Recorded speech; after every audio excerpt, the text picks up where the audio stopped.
Welcome back, everybody, to another episode of What's in the Box. Today we are looking at American McGee's Alice.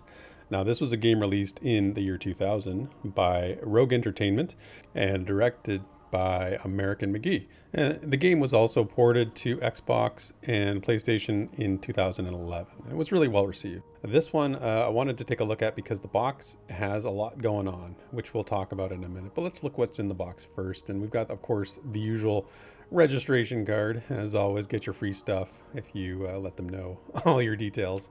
So the story for this game is worth talking about. So obviously the game is called Alice. It's set in the Alice in Wonderland universe, if there is such a thing.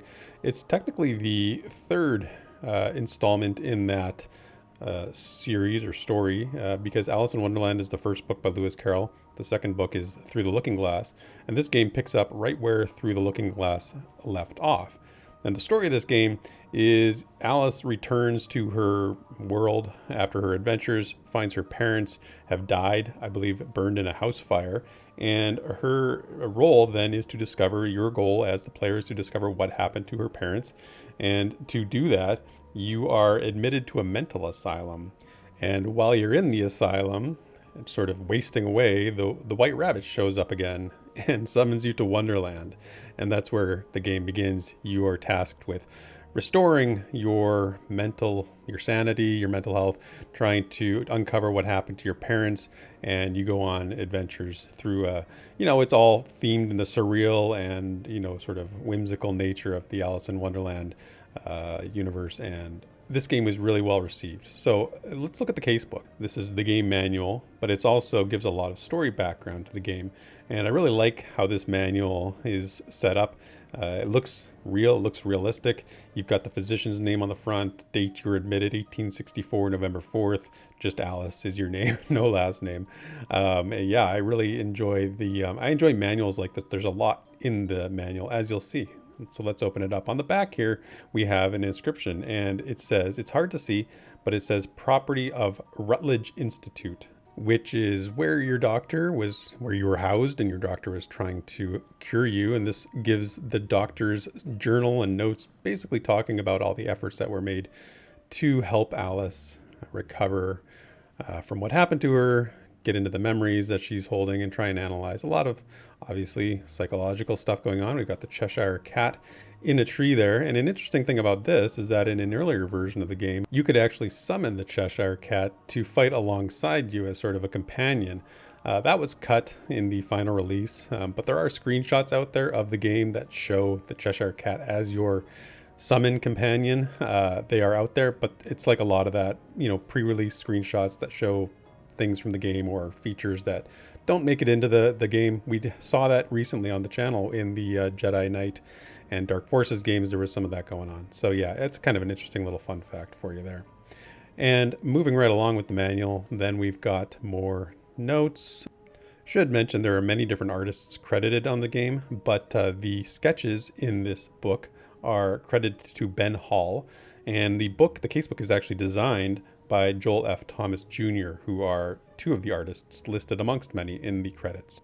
However, the box art credit is not listed specifically, and I had some trouble finding anything online with regard to who did the box art work, but if you know, leave a comment, and let's give a credit where credit's due, because I think the box art is really awesome too, and we're going to look at that again at the end of the video. So yeah, that's the manual, and moving on to the installing gameplay guide. Here's all your technical details. Alice was a mix of platforming, first-person shooter, and some puzzle solving, with a real focus, I think, on the first-person shooter element. You started off with a knife, and you sort of worked your way up through bigger and better weapons as time goes on. The puzzles were basically environmental object manipulation. Nothing too crazy, but of course, some challenge, definitely, and a nice mixture of gameplay for those that wanted that. And so let's look at the CD now. So there are two CDs. This is disc 2 on the front. And if we just pause it here for a second, you can actually see on the back of the CD, you've got the command to summon the Cheshire Cat. That's the C key. But like I said earlier, this wasn't something that was actually in the game on final release. So this is one of those relics of development. And you've got the usual controls though: primary attack, secondary attack, CD key there if you really want it, go for it. Disc 1 is underneath disc 2 here, so we'll take it out. Just take a quick look at the CDs. I like the artwork on the CD.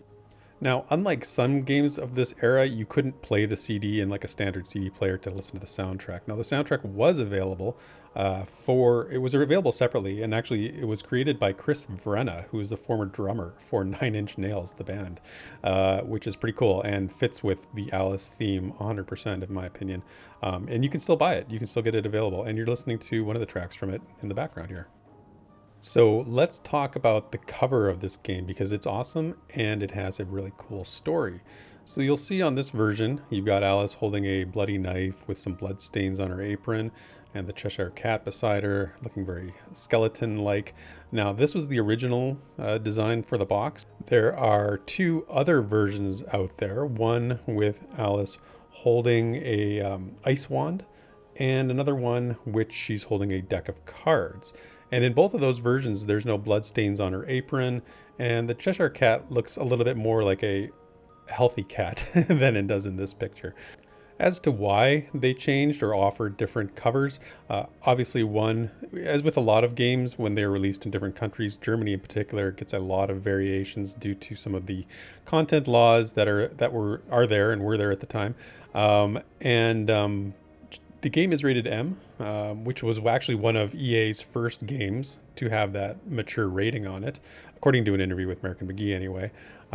So yeah, they wanted to also release versions that didn't have that kind of violent imagery on the cover, and that doesn't surprise me, at least. So let's look inside the flap of the box. Now, this is a beautiful fold out with some really great screenshots. You can see at the top there, it's time to write the conclusion to your dark tale, which goes to the trilogy that I mentioned earlier. But I love this style of big box. It's probably one of my favorites, where you've got this artwork on the flap that you could check out when you were trying to decide if you were going to buy the game or not. Again, it speaks to a different time in our lives when we actually went to the store and looked at the game box, and it helped decide whether we wanted to purchase the game or not. We don't do that anymore.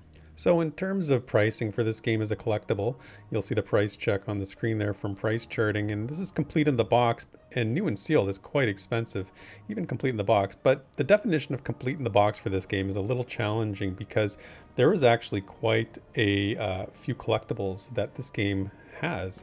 First off, there was a promotional statue that EA gave out to some retailers who sold the game. It was very, very limited in terms of how many there were.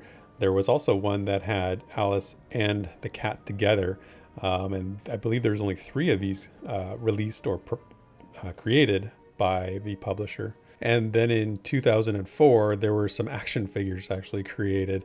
Now, I know these aren't collectibles in terms of what coming in the box and like things feelies you could get in the box, but I think that they're interesting nonetheless and worthy of mentioning as part of the overall collection here. What's collectible about this box?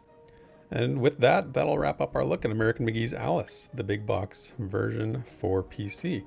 I hope you enjoyed this. If you have any comments or you know any trivia I didn't mention about Alice, which there's definitely some that I didn't mention, please leave a comment, let me know, and we'll see you in the next What's in the Box on Master Game Theater. Cheers.